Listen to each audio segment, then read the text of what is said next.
Friends, welcome to the channel. आज हम 6th class के first chapter how beautiful is the rain poem पढ़ेंगे। How beautiful is the rain after the dust and heat in the broad and fiery street in the narrow lane, how beautiful is the rain.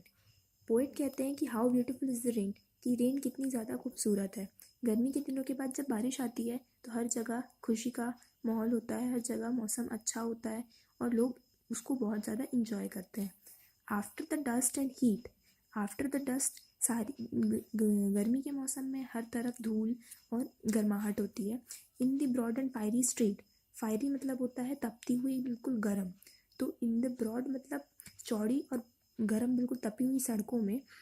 जो जब पानी गिरता है तो वो जो पानी होता है वो पूरी ही गर्माहट, धूप, धूल इस सबको बहाकर ले जाता है। In the narrow lens, narrow lens मतलब पतली सड़कें, पतली गलियाँ, तो पतली गलियों से जो बारिश होती है वो धूल, गर्मी इन सबको बहाकर ले जाती है। How beautiful is the rain, और इसी समय में रेन जो है वो बहुत ज़्यादा खूबसूरत लगती है। How it clatters along the roof like the tramp of hoofs, how it gushes and struggles out from the throat of the overflowing sprout. Clatters मतलब होता है noise, tramp मतलब होता है walking heavily या फिर आवाज़ करते हुए चलना, hoofs मतलब होता है जो घोड़ों की पैरों पे नाल लगी होती है उसको hoof कहते हैं। gushes मतलब होता है come out in large quantity, जब इसी जगह से कोई भी लार्ज क्वांटिटी में पानी निकलता है तो उसको गशेस कहते हैं। और स्पाउट मतलब होता है पानी का बाहर आना। तो पोएट कह रहे हैं how it clatters along the roof, मतलब कि पानी की आवाज़, जो पानी छत पर गिरता है तो वो कैसी साउंड क्रिएट करता है। ये जो साउंड होती है वो ट्रैम्प ऑफ हूफ्स की तरह होती है, घोड़े की चलने की आवाज़ जैसी होती है उसकी तरह होती है। How it gushes and struggles out, वह पानी जो छत में बारिश के कारण भर जाता है वो कितनी मुश्किलों से, स्ट्रगल से वहाँ से एक साथ बाहर आता है। From the throat of the overflowing sprout, वो जो ओवरफ्लोइंग स्पाउट्स होते हैं, पानी के बाहर निकलने की जो रास्ता होता है उसके थ्रोट से, उसके मुंह से कितनी मुश्किलों से स्ट्रगल करके बाहर आता है। Across the window pane, window pane मतलब होता है खिड़की के में जो कांच लगे होते हैं, जो खिड़की के पल्ले होते हैं उनको विंडो पेन कहा जाता है। तो विंडो पेन पे जब पानी पड़ता है तो it pores and pores, pores and pores मतलब पानी जो है वो लगातार गिरता जाता है, गिरता जाता है। And shift and wide, shift मतलब होता है बहुत ही तेज़ी से गिरता है, पानी की जो स्पीड होती है वो काफ़ी तेज़ होती है, और जब वो तेज़ी से गिरता है कांच में या खिड़कियों के पल्लों में तो वो पूरे में फैल जाता है, चौड़ाई में पूरे में फैल जाता है। विथ अ मडी टाइड, पानी में जो होता है गर्मियों की डस्ट होती है तो उसके कारण से जो विंडो में पानी पड़ता है वो थोड़ा मिट्टी वाला मटमैला सा होता है, तो उसके कारण जो है वो पूरे में मड सा, मडी टाइट, हल्का सा गंदगी सी, मिट्टी सी दिखती है। Like a river down the gutter roars the rain, the welcome rain. यह जो आवाज़ होती है पानी विंडो पेन्स में पानी के गिरने की, वो होती है जैसे गटर्स में पानी का जो फ्लो होता है, जो पानी के फ्लो होने की आवाज़ें आती हैं, जब पानी एक जगह से दूसरी जगह बहता है तो जो आवाज़ क्रिएट होती है उस आवाज़ से कंपेयर किया गया है कि उस तरह की आवाज़ जब विंडो पेन पे पानी गिरता है तो आती है। इस तरह से जो रेन है वो आती है। The sick man from his chamber looks at the twisted brooks, एक बीमार व्यक्ति जो अपने चैम्बर मतलब कमरे से बाहर देखता है ट्विस्टेड ब्रुक्स, ब्रुक्स का मतलब होता है जो नदी का बारिश के कारण जो छोटे छोटे गड्ढे में पानी भर जाता है, वो जो होते हैं वो सीधे नहीं होते, वो हर जगह से मुड़े मुड़े रहते हैं, तो उनके ऐसे नहर टाइप की बन जाती है, टेढ़ी मेढ़ी, ट्विस्टेड, टेढ़ी मेढ़ी जो पानी भर जाते हैं, जो छोटी छोटी नदियाँ टाइप सी बन जाती हैं, उनके बारे में बात की है। तो जो वो एक बीमार व्यक्ति अपने कमरे से ये ट्विस्टेड ब्रुक्स की तरफ, छोटी छोटी नदियों की तरफ देखता है। He can feel the cool breath of each little pool, वो जो होता है वो बीमार होता है, इसलिए वो जब बारिश होती है हर जगह ठंडक हो जाती है तो वो उस ठंडक को महसूस कर पाता है। जो छोटी छोटी नदियों के पानी जो होता है, जो पूरे जगह ठंडक हो जाती है, उस ठंडक को वो महसूस करता है, उसको ब्रीथ करता है, उस ठंडी हवाओं को। हिज फीवर्ड ब्रेन ग्रोज काम अगेन, उसको जो फीवर रहता है, जो उसको फीवर चढ़ा रहता है वो वापस से नॉर्मल होने लगता है, उसको अच्छा लगने लगता है। And he breathes a blessing on the rain, और वो काफ़ी ब्लेस्ड फील करता है इस रेन के लिए, बहुत ही आशीर्वाद सा लगता है उसको ये रेन, कि उसको इसके कारण अपनी तबीयत में ठीक लग रहा है, उसको अच्छी शांति मिल रही है। From the neighbouring school come the boys with more than their wonted noise,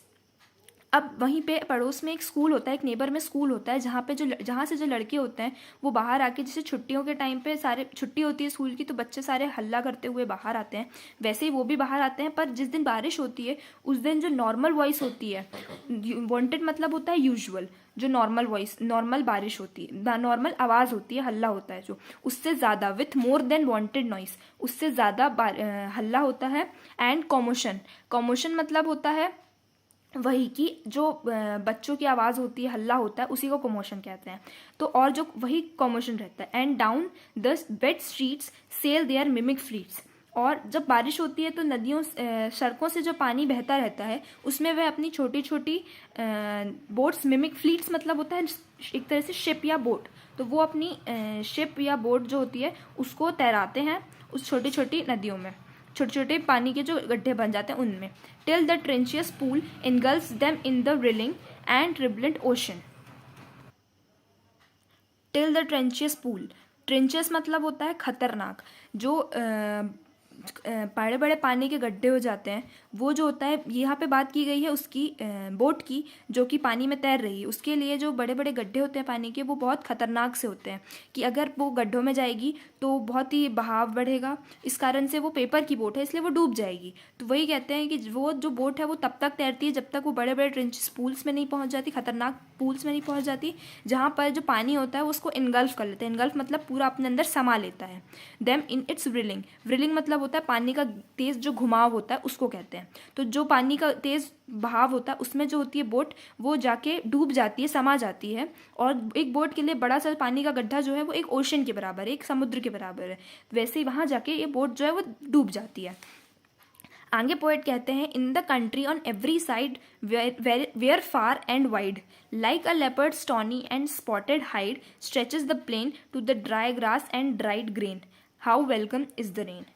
in the country, country में यहाँ बात हो रही है गाँव की, गाँव मतलब जो कंट्री साइड होता है, जो ग्रामीण इलाका होता है वहाँ की। तो इन द कंट्री, गाँव ग्रामीण इलाके में, हर तरफ, and every side, very far and wide, बहुत दूर दूर तक फैले हुए क्या होते हैं, खेत खलियान होते हैं, जिनका कलर जो होता है like a leopard tawny and spotted hide, tawny मतलब होता है yellowish orange colour, yellow orange जो लेपर्ड की बॉडी में होता है, स्पॉटेड हाइड, हाइड मतलब उसकी स्किन, स्पॉटेड मतलब जो छोटे छोटे स्पॉट्स वाली उसकी स्किन होती है। तो like a leopard tawny and spotted hide, जो लेपर्ड की येलो कलर और स्पॉटेड वाली स्किन होती है उस कलर के जो बड़े बड़े स्ट्रेचेस द प्लेन, चारों तरफ जो है मैदान होते हैं बहुत दूर दूर और बहुत बड़े बड़े, to the dry grass and their drier grain,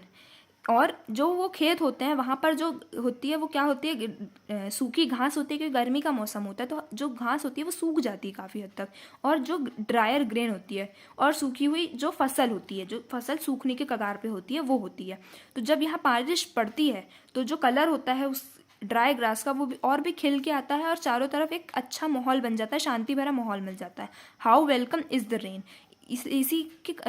बारे में